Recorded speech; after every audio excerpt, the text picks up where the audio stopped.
Iglesia Cristiana La Familia presenta un mensaje a la luz de la palabra. Con el pastor Bernardo Ríos. A continuación. Si por alguna razón no puede estar en pie, no hay problema, no se preocupe. Juan capítulo 6, verso 1. Vamos a leer la palabra del Señor solamente en el verso 1, amén. Y después vamos a orar y vamos a estar predicando en este capítulo el día de hoy. ¿Listos? Si no tiene Biblia, en la pantalla aparece la proyección de ese verso y leemos la palabra. Después de esto, Jesús fue al otro lado del mar de Galilea, el de Tiberias. Amén. El día de hoy vamos a estar predicando, hermanos, hasta el verso 24. Vamos a analizar desde el 1 hasta el 24, pero vamos a leer solo el 1 por cuestión de tiempo. Amén. Entonces vamos a orar en este momento. Amén.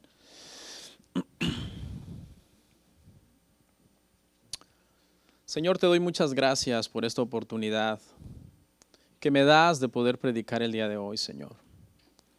Pudiendo haber mandado ángeles con el mensaje del Evangelio en estos tiempos, en esta era.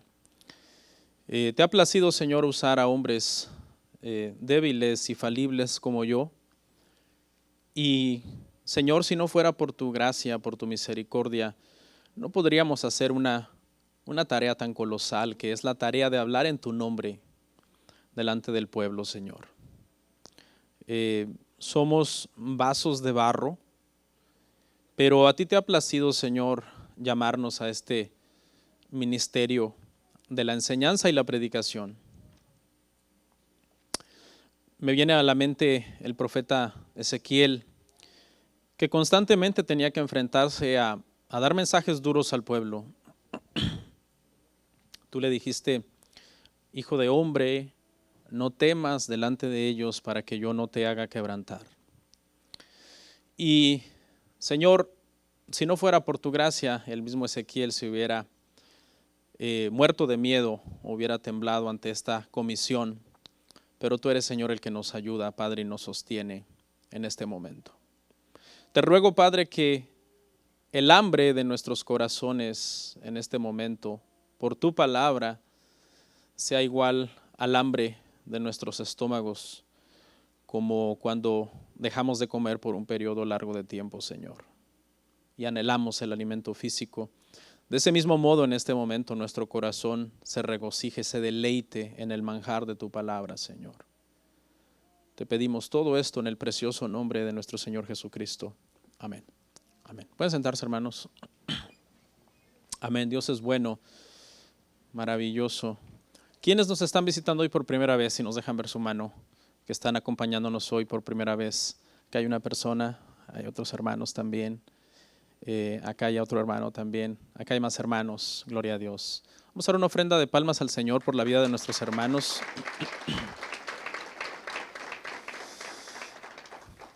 Si al final quieren comentarme algo, hermanos que han venido por primera vez, por segunda vez, o quieren hablar conmigo, me esperan un ratito, yo puedo atenderles unos minutos a los que han venido por primera vez hoy. Si tienen una pregunta o quieren comentarme algo o platicar un ratito, presentarnos un momento, lo podemos hacer. Amén. Bueno, estamos en el Evangelio de Juan, hermanos, verso a verso, y hoy empezamos entonces el capítulo 6. Es nuestro 13º sermón ya. Y bueno, llegamos a este capítulo. Este capítulo, hermanos, es el más largo de todos los capítulos de Juan. Tiene 71 versículos. Y cualquiera diría, bueno, quizás nos vamos a estacionar mucho tiempo en él porque es el más largo. Sin embargo, solamente vamos a tener 2 sermones de él y, 3 sermones vamos a tener de este capítulo, Dios mediante. Y entonces, eso vamos a estar haciendo frecuentemente con Juan, hermanos, porque aunque es largo y son, 71 versículos, vamos a ver de repente secciones largas como hoy, que vamos a analizar 24 versículos y nos vamos a ir rapidito por sobre este capítulo. Amén. El día de hoy, hermano, puse por tema a estos 24 versos que vamos a analizar el poder creativo de Cristo. El poder creativo de Cristo. Cristo hizo muchos milagros, hermanos, en su ministerio. Hemos venido viendo milagro tras milagro tras milagro de nuestro Señor Jesucristo. Él decía cosas increíbles para la gente de sus días. Decía cosas que dejaba a las personas en una expresión de wow por lo que él decía. Pero luego el Señor, hermanos, respaldaba lo que había dicho con un milagro. Respaldaba lo que él decía con un milagro. Hubo un momento, hermanos, en que los milagros de Jesús ya no los podían negar. Llegó un momento en que los milagros eran muchos y eran demasiado poderosos y dijeron, ciertamente señal ha dado este. No podemos seguir negando sus milagros. Pero ¿sabe qué? Se aferraron a seguir negando sus afirmaciones. Dijeron, bueno, ya no podemos negar los milagros. Ha resucitado a Lázaro. Vamos a llegar ahí en el capítulo 11 de Juan. Pero aferrémonos a seguir diciendo, es un publicano, es un pecador, es un bebedor de vino, es un comilón, demonio tiene. Aferrémonos a seguirlo difamando y a seguir rechazando sus afirmaciones, aunque ya no podamos rechazar ni negar sus milagros. En Juan, hermano, los milagros de Jesucristo tienen como agenda principal probar la divinidad, la deidad de Cristo. Es decir, los milagros que Juan registra tienen ese propósito, que cuando la gente viera esos milagros llegara a la conclusión de que Él era Dios. Nicodemo llegó como a medias a la conclusión, porque Nicodemo dijo, nadie hace las cosas que tú haces si Dios no está con él o si no es un enviado de Dios. Y mucha gente podría concluir solamente eso. El milagro es tan grande que seguramente Dios está con él y es un enviado de Dios. Pero la realidad es que el milagro tenía el propósito de probar más allá que meramente era un enviado de Dios o que Dios estaba con él. El milagro tenía el propósito de probar que él mismo era Dios encarnado. Porque enviado de Dios y que Dios estaba con él habían sido todos los profetas del Antiguo Testamento. Pero Cristo era diferente de todos estos hombres poderosos como Moisés, como Elías, en el sentido de que él mismo declaró en los evangelios ser Dios y lo demostró por medio de los milagros que él hizo. El día de hoy vamos a analizar dos milagros de Jesús. Por eso le puse como título el poder creativo de Cristo, porque en estos dos milagros, en el primero multiplica la materia, en la multiplicación de 5 panes y 2 peces. 5 panes para 5,000 hombres. Los que saben matemáticas pueden hacer la cuenta para ver en cuántos cientos de tantos por cientos hizo la multiplicación. En el segundo milagro vamos a ver a Cristo controlando las leyes de la naturaleza, suspendiendo la ley de la gravedad para poder caminar sobre el agua. Y en estos dos milagros, entonces, Cristo muestra su poder creativo y su poder controlador del mundo físico, que es algo que el Evangelio nos deja claro. Él creó todas las cosas y en Él subsisten todas las cosas y Él sostiene todas las cosas. Primero, del verso 1 al 15, vamos a ver la alimentación de los 5,000. ¿Okay? Del verso 1 al 15 vamos a estar en ese milagro y analizando ese milagro y viendo el poder creativo de Cristo por medio de ese milagro. Luego, del 16 al 24 vamos a analizar el milagro, hermanos, de caminar sobre el agua y la reacción que los discípulos, hermano, tuvieron ante esta situación, la reacción de los discípulos falsos y los discípulos verdaderos. Amén. Entonces vamos a iniciar con la alimentación de los 5,000. La alimentación de los 5,000. Quiero comenzar por decir, hermanos, que este es el único milagro de Jesús que encontramos en Juan y que también están en los sinópticos. ¿Qué quiero decir con esto? Con esto quiero decir que todos los milagros que Juan registra de Jesús, excepto este, son exclusivos de Juan. Todos los demás son exclusivos de Juan, pero este milagro está en los 4 evangelios.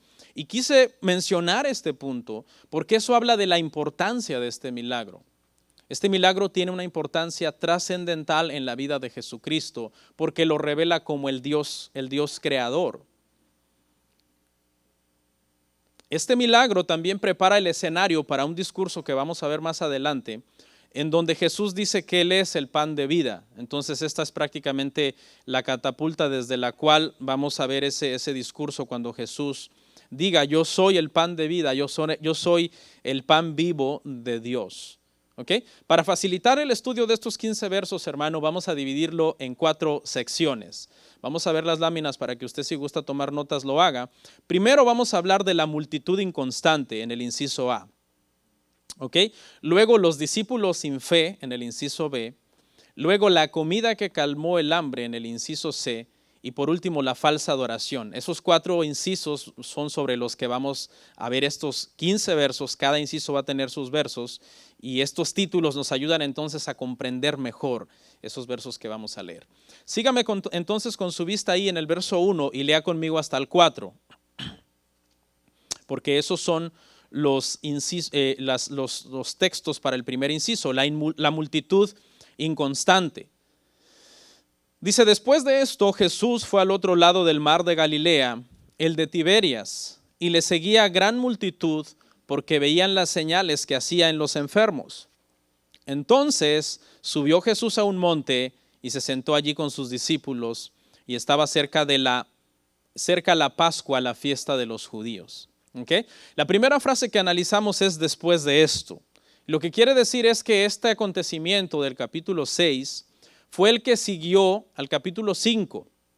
Alguien diría, duh, ¿verdad? Sí, pero sin embargo, también cuando vemos que dice que esto que sucedió hoy, sucedió cerca de la fiesta de la Pascua, nos ayuda a comprender cuánto tiempo pasó entre un capítulo y otro. Al leerlos, nosotros pareciera que sucedió inmediatamente, pero no fue así. Se cree que hubieron entre 6 meses a 1 año entre cada uno de estos 2 capítulos. ¿Okay? ¿Cómo lo deducimos? Bueno, porque en Juan 5:1 dice que Jesús había subido a Jerusalén en tiempos de una fiesta. Si esa fiesta en la que Jesús había subido en el 5:1 era la de los tabernáculos, que es más o menos para septiembre y octubre, y ahora el capítulo 6 ubica a Jesús cerca de la Pascua, que es entre marzo y abril, quiere decir que han pasado aproximadamente 6 meses. Pero si la fiesta de la que está hablando el capítulo 5 es la Pascua, entonces ha pasado casi 1 año. Ha pasado prácticamente desde una Pascua en el capítulo 5, verso 1, a otra Pascua prácticamente en el capítulo 6, verso 4, que nos hace esta especificación que para estos tiempos más o menos sucedió. Bueno, ¿qué pasó? Dice que Jesús fue al otro lado del mar de Galilea. Y es que a Jesús lo estaban persiguiendo y lo querían acabar con él sus enemigos. Había hecho muchos milagros, repito, ya no los podían negar. No podemos negar sus milagros. Trataron de comenzar entonces a hacer daño a Jesús. Querían destruirlo. Y por eso es que ahora encontramos a Jesús entonces fuera de Judea, en Galilea, una parte al norte del país, al norte de Israel. Y lo que sucedía es que a Jesús lo seguía entonces ahora una gran multitud de personas. Cuando leemos el contexto en los sinópticos de este pasaje, tal parece que Jesús está buscando un lugar de retiro. Jesús ha tenido más o menos 6 meses o 1 año, dependiendo qué fiesta sea la de 5:1, de arduo trabajo ministerial. Y ahora Jesús cruza el mar y se dirige a un lugar para poder entonces descansar después de mucho trabajo. Pero en lugar de llegar a un lugar tranquilo, un lugar en donde él pudiera descansar, se encontró con que la gente lo estaba siguiendo donde quiera que él estaba. En los sinópticos, en Marcos 6:32 y 6:33, dice que mucha gente le seguía a pie por la playa. Mientras Jesús iba cruzando el mar, la gente estaba rodeando la playa para llegar al punto entonces donde Jesús iba a llegar. En el verso 33 dice que había gente que ya lo estaba esperando allá.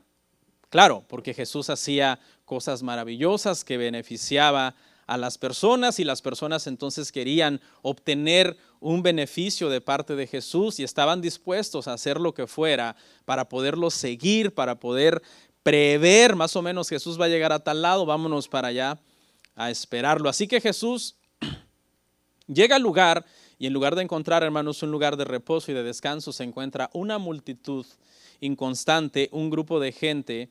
Y cuando usamos la palabra inconstante, estamos usándola porque la frase que dice, porque veían las señales que hacían los enfermos. Esta era la verdadera razón por la que lo seguían. No estaban arrepentidos, no estaban enamorados de Jesucristo como un cristiano que nace de nuevo y se enamora de su Señor, sino que esta gente se agolpaba de una forma curiosa y también interesada, ¿verdad? Buscaban un beneficio de parte del Señor. Querían ver los milagros, pero las palabras eran muy duras. Decían, me gusta lo que hace este hombre, hace cosas maravillosas. Su mensaje no me gusta tanto. ¿Dónde he visto eso? No sé usted dónde ha visto eso. Gente que dice seguir a Cristo y quieren un evangelio light, un mensaje diluido, un mensaje acomodado, que dicen, me gusta la iglesia, me gusta la armonía, me gusta la hermandad, me gusta, si usted quiere, la atmósfera que se siente al adorar allí. Pero el mensaje me parece muy duro. Me parece que al pastor le falta sabiduría, le falta tacto. Se ve que no ora, se ve que no busca de Dios. Yo lo haría mejor que él. El mensaje del Señor Jesucristo era duro. Y las razones por las que lo estaban siguiendo no era por su mensaje. Nos dice el pasaje que era porque habían visto las señales que él había hecho en los enfermos. Cuando Jesús llega a este lugar, hermano, y ya hay gente allí esperándolo, lo que Jesús hace inmediatamente ahí, si usted me va siguiendo, yo voy analizando frase por frase, dice que Jesús subió a un monte y se sentó allí con sus discípulos. Las montañas fueron escenarios muy recurrentes para nuestro Señor Jesucristo. Muchos de sus sermones fueron dados en las montañas. Le gustaba mucho hablar desde las montañas. Podemos pensar también por lógica, ¿verdad?, que no existían los sistemas de sonido que tenemos el día de hoy. El día de hoy, mire que yo estoy usando un micrófono para hablarle aquí quizás a 200 personas. Y estoy usando un micrófono. Y Jesús predicaba y hablaba y habían 5,000 hombres, 4,000 hombres, miles de personas sin un sistema de sonido.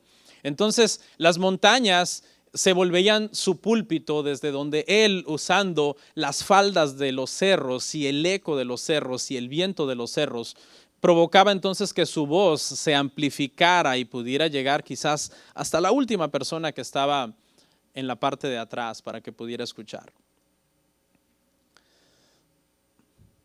Su sermón más célebre lo dio en una montaña, el Sermón del Monte. Su transfiguración cuando dejó ver su gloria fue en un monte.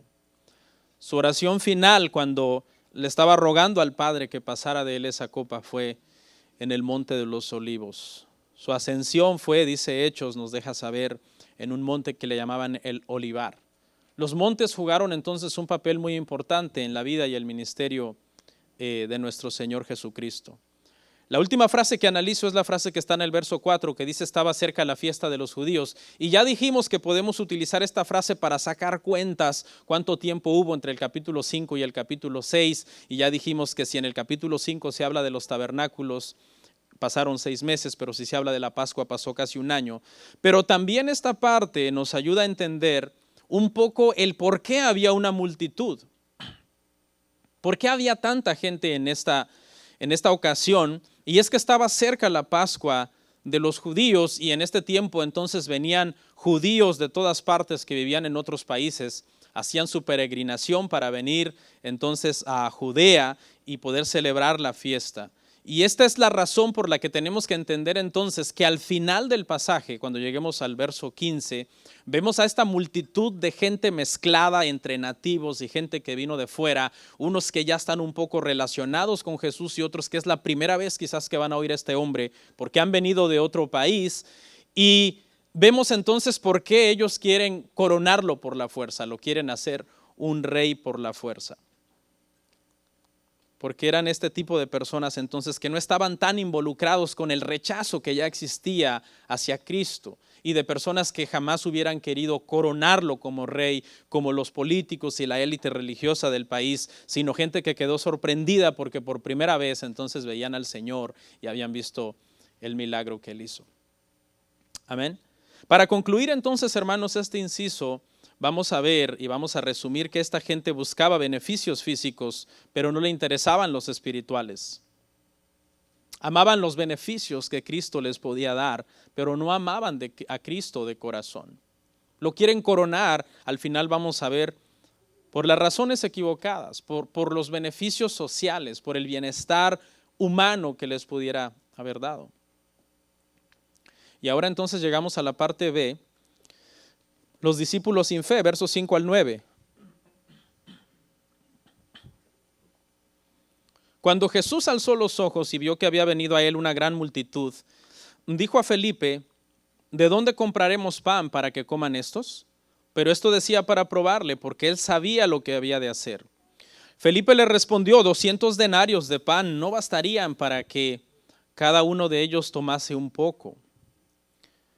Uno de sus discípulos, Andrés, hermano de Simón Pedro, le dijo, aquí está un muchacho que tiene 5 panes de cebada y 2 pececillos.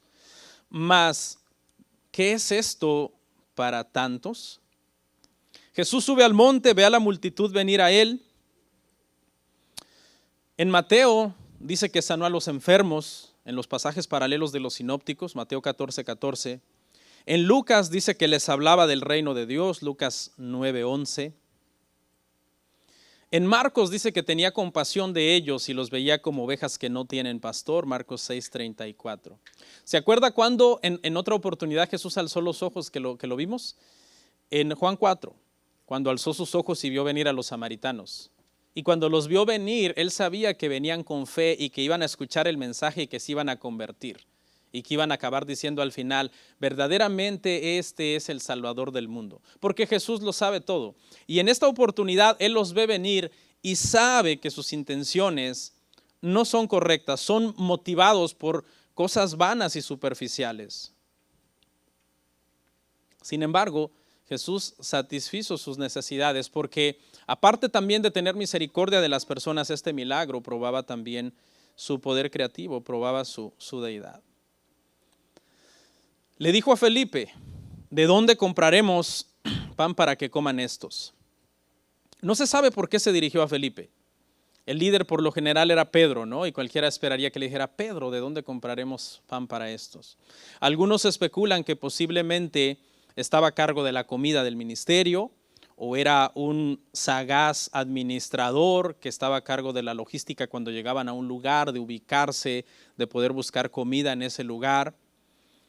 Y quizás esa es una razón por qué se dirige a Felipe, pero realmente la pregunta no pretendía que Felipe diera una respuesta a este problema. La pregunta que Jesús está haciendo pretende mostrar la imposibilidad de darle pan a tal cantidad de personas. Pan, imagínense, para 5,000 hombres, sin contar niños y mujeres. Quizás había 15,000 personas, 20,000 personas. ¿Ok? ¿Dónde se consigue pan para esa cantidad de personas en aquel entonces, en aquel tiempo, donde quizás la gente que tenía su comercio y vendía pan hacía cantidades pequeñas para vender? Ahora imagínense si hubieran sido latinos. 3, 4 panes por persona. Y aparte café. Pero dice que Jesús dijo esto para probarle, pues él sabía lo que había de hacer. Es que Jesús, cuando le dice de dónde compraremos pan para estos o qué vamos a hacer con esta situación, Jesús no está pensando que comprar pan es la solución. No, Él solamente está planteando un dilema a manera de prueba. Quiere ver la reacción de sus discípulos. Quiere ver si sus discípulos dicen, pues ¿qué nos vamos a preocupar si estamos contigo? Seguramente tú sabes lo que vas a hacer, pero en lugar de eso, ellos comienzan a razonar que son 5,000 personas, que es demasiado, que sí, Jesús ya ha hecho milagros antes, pero que esto es mucho para él, y empiezan a buscar en su mente, hacer cuentas matemáticas de dinero y de cantidades de personas. Dicen, en otras palabras están diciendo, cuando Andrés dice 200 denarios no bastarían para que cada uno de ellos tomase un poco, vea las dos posibilidades que cada uno de ellos plantea. Felipe dice, en primer lugar, no existe un lugar donde encontremos pan para tanta gente. Ok, pero Andrés dice, y si existiera ese lugar, no tenemos el dinero para comprar ese pan. O sea que una cosa prácticamente eliminaba la otra. Si hubiera un lugar donde hay pan para tantos, no hay el dinero. Y aunque tuviéramos el dinero, no hay el pan, no hay el lugar donde podamos conseguir O sea, era imposible prácticamente. Ni el lugar, ni el dinero. 200 denarios era muchísimo dinero. Mateo 22 nos deja ver que por lo menos era el salario de un día para un trabajador promedio. Estamos hablando de que 200 denarios era aproximadamente el trabajo de 8 meses.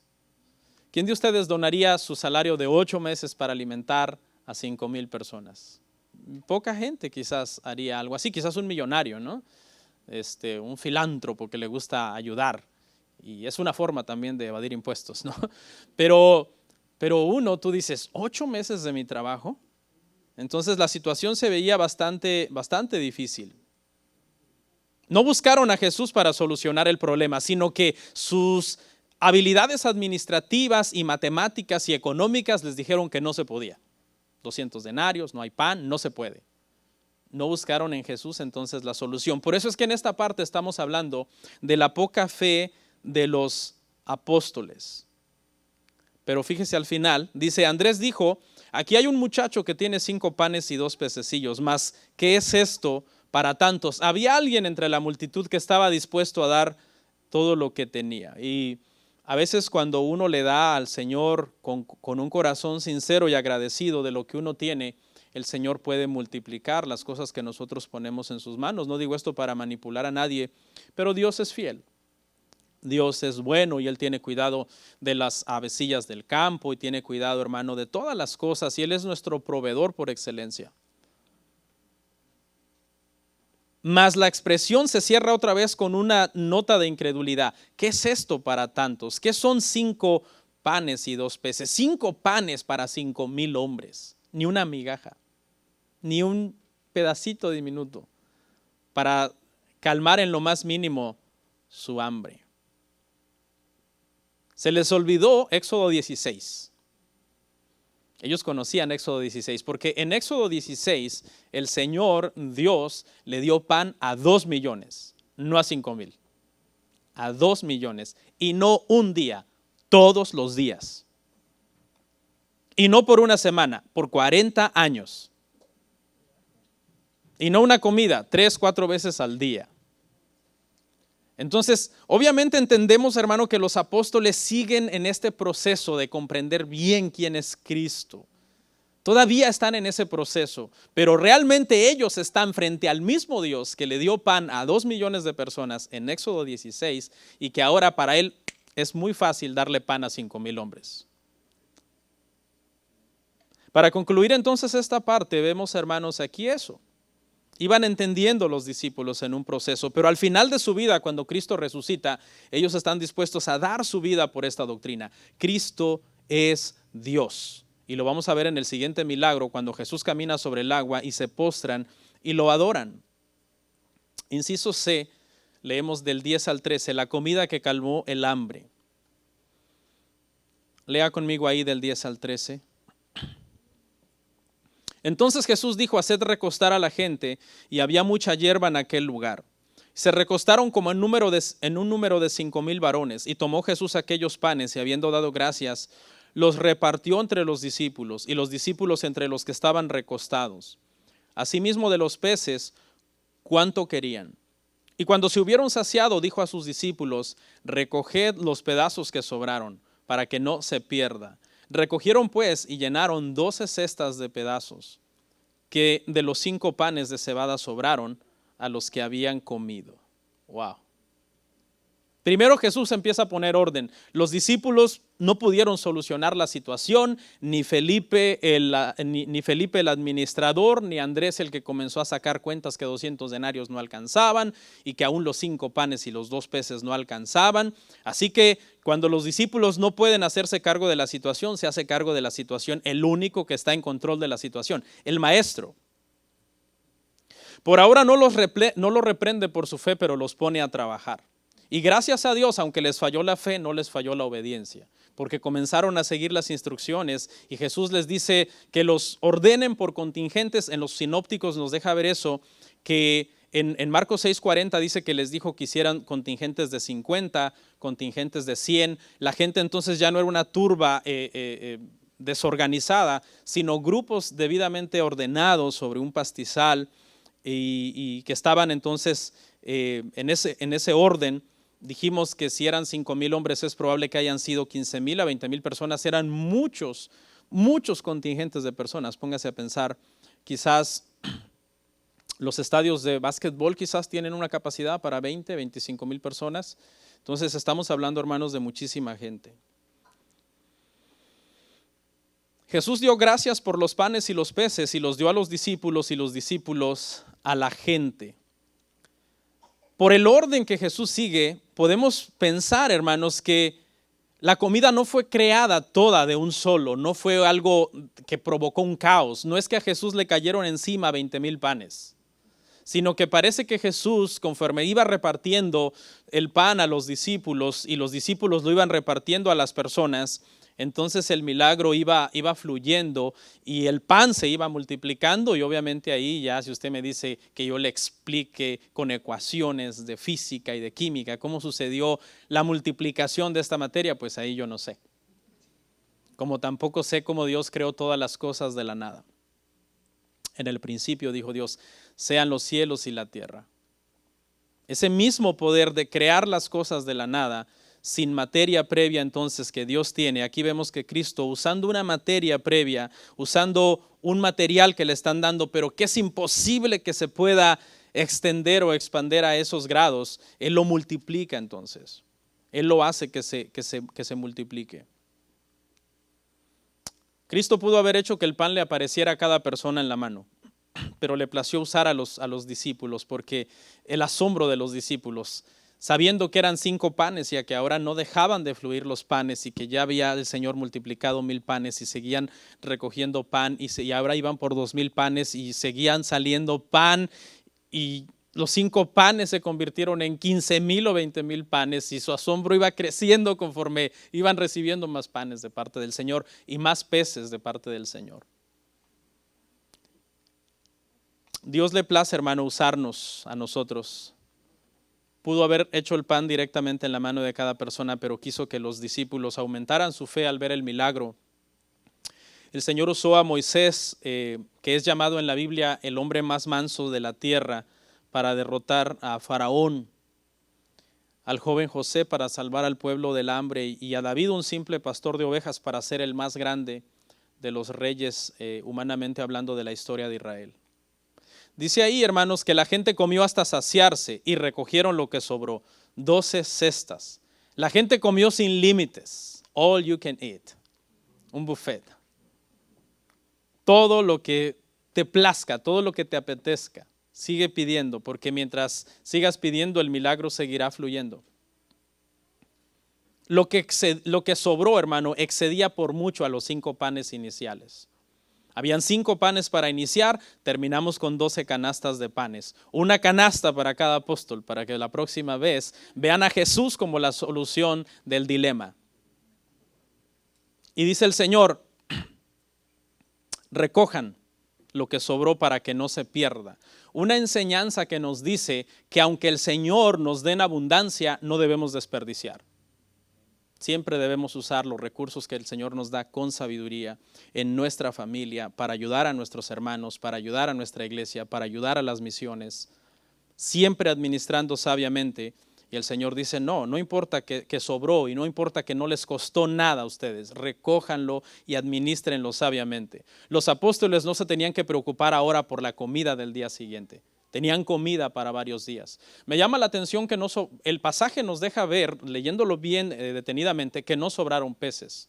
Dice que sobraron panes. Yo es lo que veo, que sobraron panes. 12 cestas se llenaron de los pedazos de panes. Y es probable, ¿verdad, hermanos? Los peces se arruinan. No había refrigeración en aquel entonces para conservarlos y habían sido recién creados. No sabemos la explicación, pero tal parece que entonces solamente sobró el pan de vida. Concluimos, hermanos, este punto viendo aquí entonces, hermanos, que, escuche, este fue el milagro más grande de Jesús en términos de gente beneficiada. En ese sentido, fue el milagro más grande. 20,000 personas beneficiadas aproximadamente. 20,000, 15,000 a 20,000 personas. Es un milagro entonces que está registrado en los 4 evangelios y tiene este propósito de demostrar este poder creativo del Señor. Ahora llegamos a los últimos 2 versos, 14 y 15, y vamos a hablar de la falsa coronación. Dice, aquellos hombres entonces, viendo la señal que Jesús había hecho, dijeron, este verdaderamente es el profeta que había de venir al mundo. Pero entendiendo Jesús que iban a venir para apoderarse de él y hacerle rey, volvió a retirarse al monte solo. Ahora ven la señal, esta multitud de gente, dicen verdaderamente es el profeta. Según Deuteronomio 18, 15 al 19, todos los que conocían la ley estaban esperando a este profeta. Este profeta era el que el Señor le dijo a Moisés, levantaré a un hombre igual que a ti, y el pueblo lo oirá a él. Iban a venir, dice, para apoderarse de él, hacerle rey. Seguramente dijeron, con este hombre por Mesías tendremos comida, tendremos salud, tendremos poder. ¿Qué más queremos? Hagámoslo rey. Pero Jesús, sabiendo sus intenciones, antes de que venga, porque el pasaje dice que prácticamente se quieren apoderar de él. Y lo quieren hacer rey prácticamente por la fuerza, contra la voluntad de él. Pero Jesús, que es omnisciente y que sabe sus intenciones, dice, antes que estos vengan y me agarran, me detengan prácticamente y me quieran hacer un cortejo y levantarme en hombros, qué sé yo.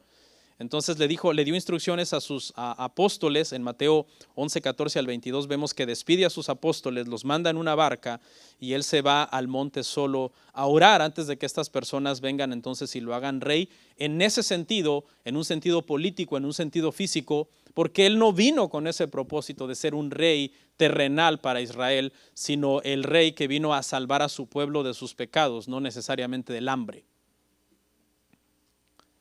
Concluimos entonces, hermanos, en esta parte, que ya estamos terminando, que lo que revela, hermanos, la actitud de estas personas de querer hacer rey a Jesús porque les dio pan, es de que sus intereses eran mezquinos. Pretendían estas personas demandarle cosas a Cristo, cuando el único hermano que nos puede demandar cosas es Él a nosotros.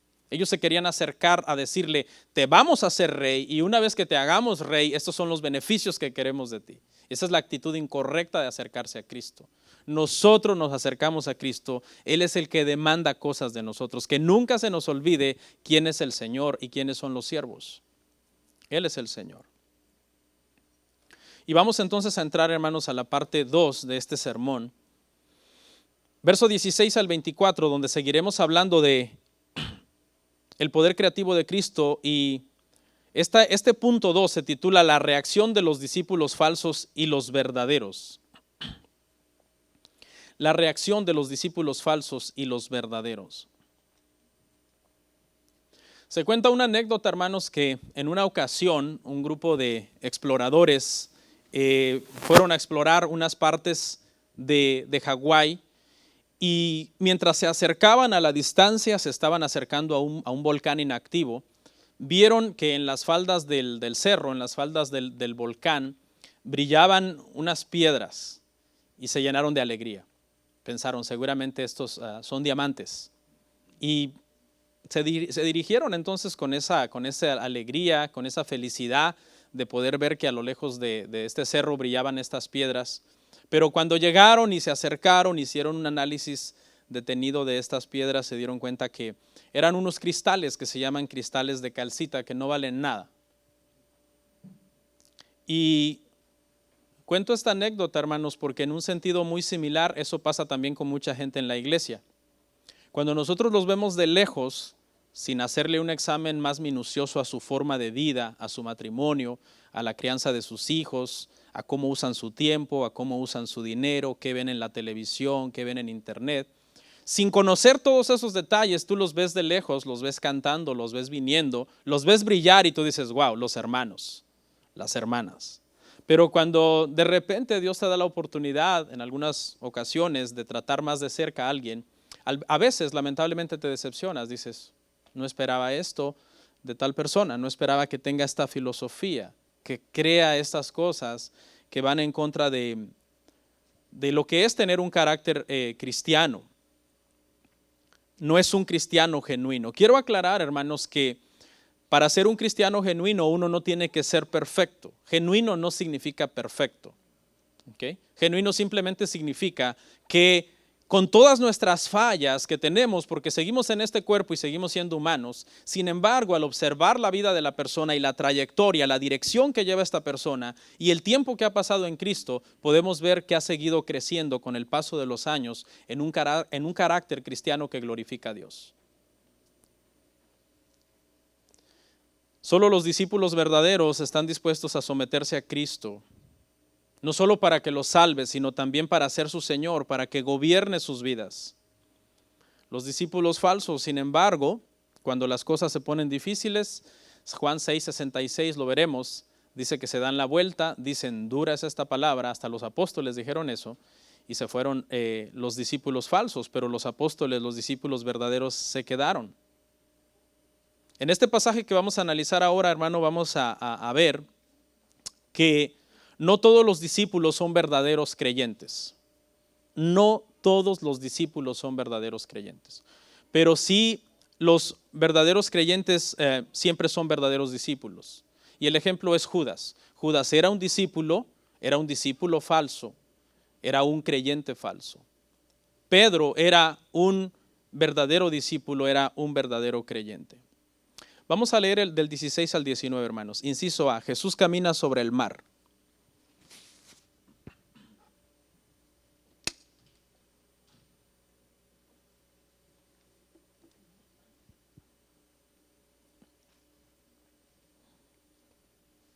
Juan 6, 16 al 19.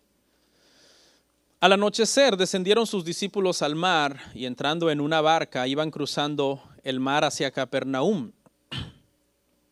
Estaba ya oscuro y Jesús no había venido a ellos y se levantaba el mar con un gran viento que soplaba. Cuando habían remado como 25 o 30 estadios, vieron a Jesús que andaba sobre el mar y se acercaba a la barca y tuvieron miedo. Esta es la quinta señal milagrosa que aparece en el Evangelio de Juan.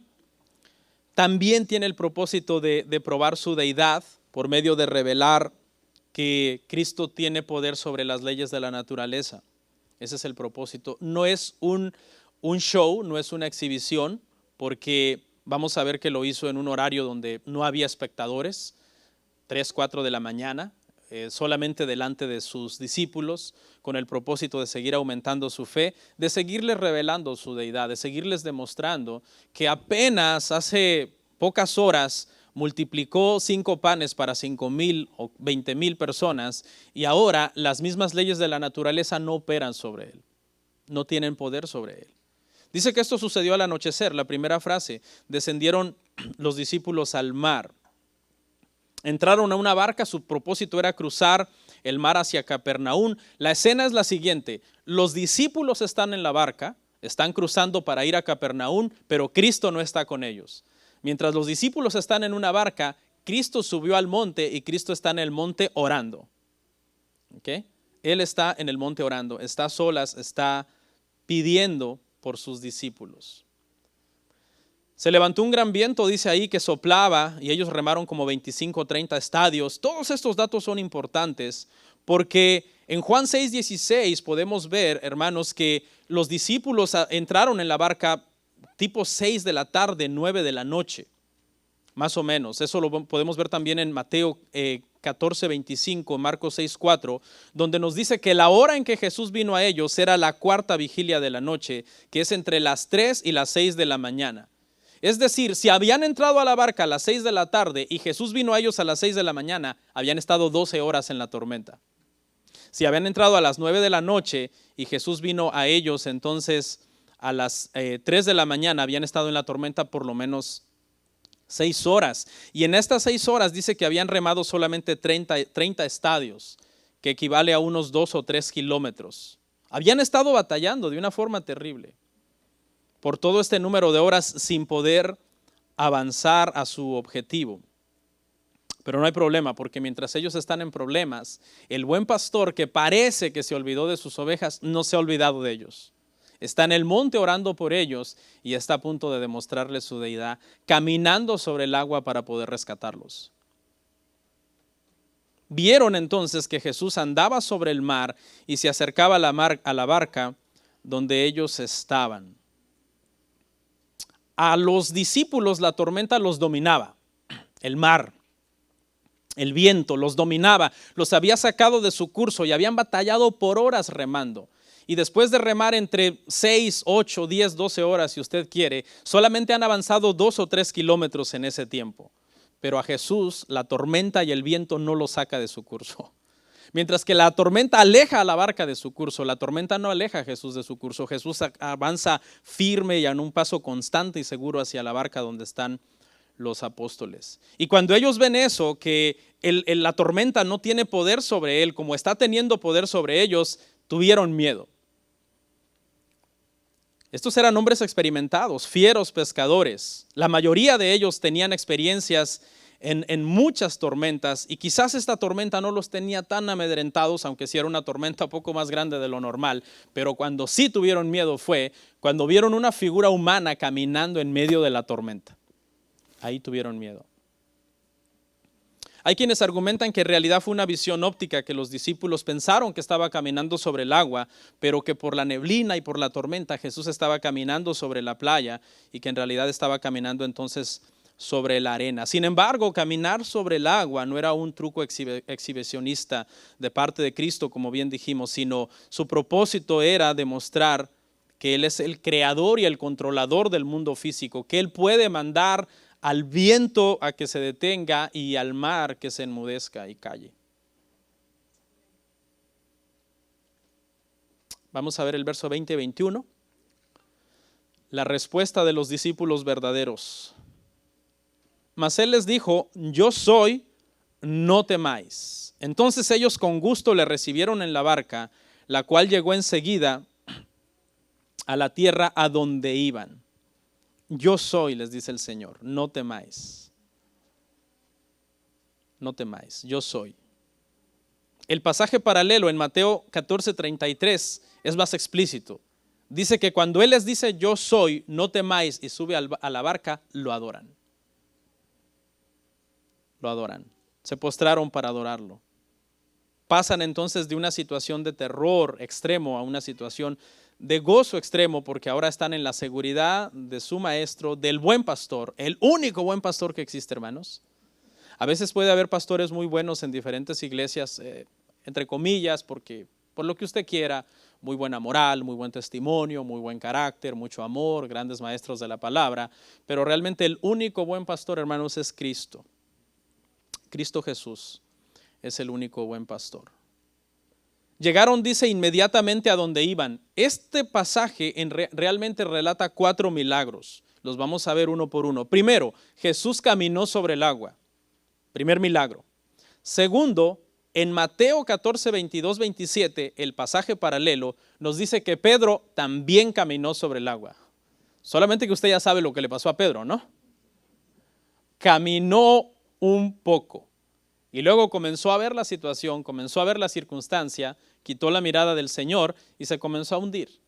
Pero el maestro lo salvó, el maestro lo sacó. Y eso también fue un milagro, aunque caminó poco, pero caminó. Yo no podría caminar ni un poco. El tercer milagro, según Mateo 14:32 es que el viento paró inmediatamente. Y el cuarto milagro, según los eruditos, y me gustó esto, es que llegaron en un instante a su destino. Inmediatamente llegaron. Después de haber batallado por horas contra el viento, remando solamente 25, 30 estadios, 2-3 kilómetros, no avanzar, más bien el viento sacarlos de su curso, ahora que Cristo sube a la barca milagrosamente llega a donde iban. Y por último, del 22 al 24, la respuesta de los falsos discípulos.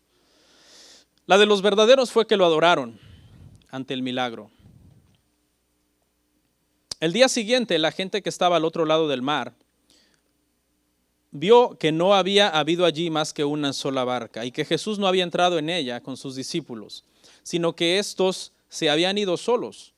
Pero otras barcas habían arribado a Tiberias junto al lugar donde habían comido el pan después de haber dado gracias al Señor. Cuando vio pues la gente que Jesús no estaba allí ni sus discípulos, entraron en las barcas y fueron a Capernaum buscando a Jesús. Al día siguiente la gente comenzó a preguntarse, aquellos que habían comido pan y peces hasta saciarse, además no poder, desesperados. ¿Qué pasó? Solamente había una barca, se fueron los discípulos, pero él no se fue. ¿Dónde está él? Pero toda esta preocupación no es por amor a él. Toda esta preocupación no es por fe en él, no es porque amen su mensaje, no es porque amen su palabra, sino que más adelante en un sermón que sigue de este capítulo, Jesús les dice, me buscan porque les di de comer. Estaban intrigados, esto era un misterio que había pasado con Cristo. ¿Qué se hizo? O sea, no se fue en barca, ¿cómo se fue? Se fue a pie sobre el agua. Porque dice que no había allí más que una sola barca y Jesús no había entrado en ella. La gente está como loca, atando cabos, sacando conclusiones.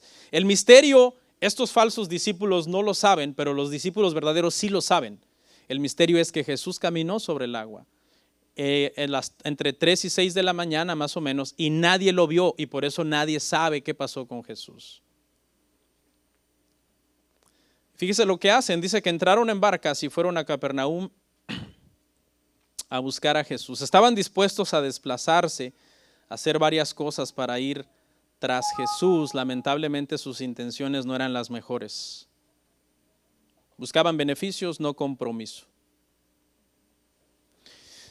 ¿Cuántos de ustedes, hermanos, no respondan ni levanten su mano, pero pregúntese para sus adentros, ¿cuántos de ustedes tienen un compromiso con Dios?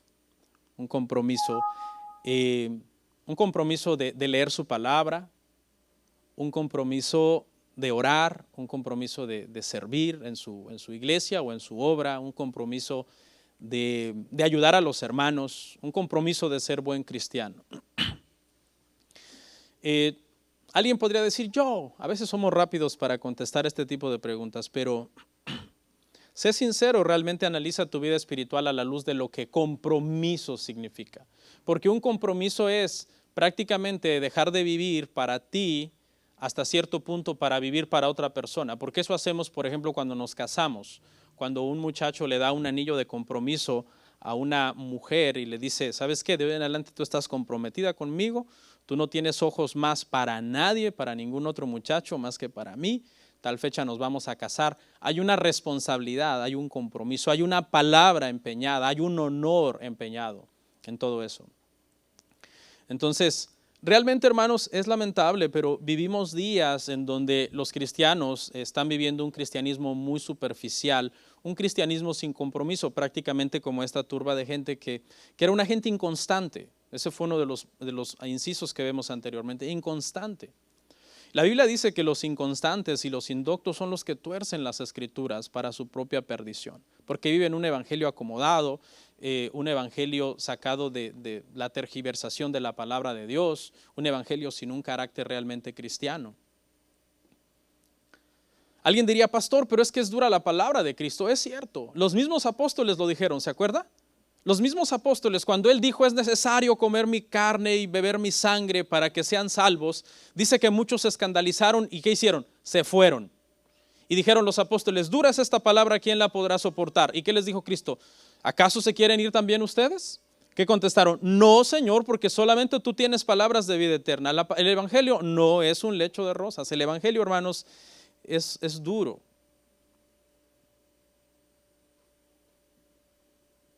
Voy a terminar con esta anécdota que les voy a contar.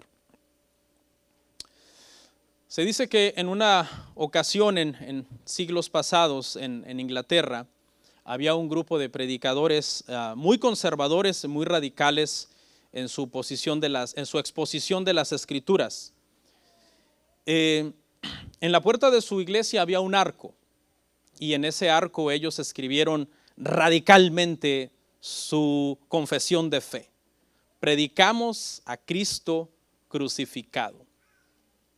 Y hacían honor a este título que habían escrito sobre este arco porque presentaban al Salvador del mundo como crucificado, como piedra de tropiezo para las personas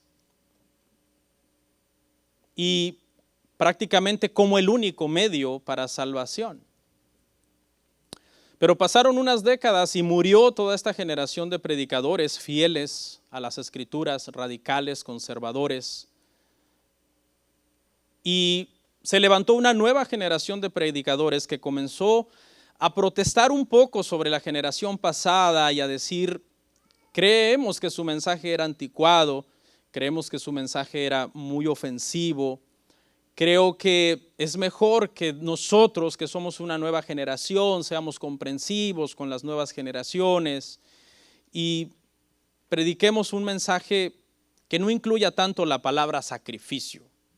No hay que exigirle tanto a las personas. Entonces la hierba cerca de este arco comenzó a crecer, la hierba, la maleza, y cubrió la palabra crucificado, de modo que el letrero solamente decía ahora, predicamos a Cristo. Y realmente este letrero ahora, a medias, representaba muy bien su mensaje, un mensaje diluido, rebajado, el cual lo puede predicar cualquier simpatizante de Cristo. Los testigos de Jehová predican a Cristo, los mormones predican de Cristo. Mucha gente predica de Cristo, hasta incrédulos predican de Cristo. Para no hacerles la historia muy larga, volvieron a pasar una serie de décadas más y murió esta generación de predicadores diluidos y se levantó una nueva generación de predicadores y ellos comenzaron a decir, la generación anterior habló mucho de Cristo, hizo mucho énfasis en leer la Biblia. Mejor demos sermones sobre asuntos sociales, sobre asuntos filosóficos, sobre moralidad, sobre los temas de interés que están sucediendo en nuestro tiempo. Entonces la hierba en el arco siguió creciendo, la maleza siguió creciendo sobre el arco y cubrió las palabras a Cristo. Así que solamente quedó de forma visible la palabra predicamos. Lo cual ilustra muy bien la condición de estos predicadores, pues hablaban de todo, menos de Cristo crucificado. Vamos a orar.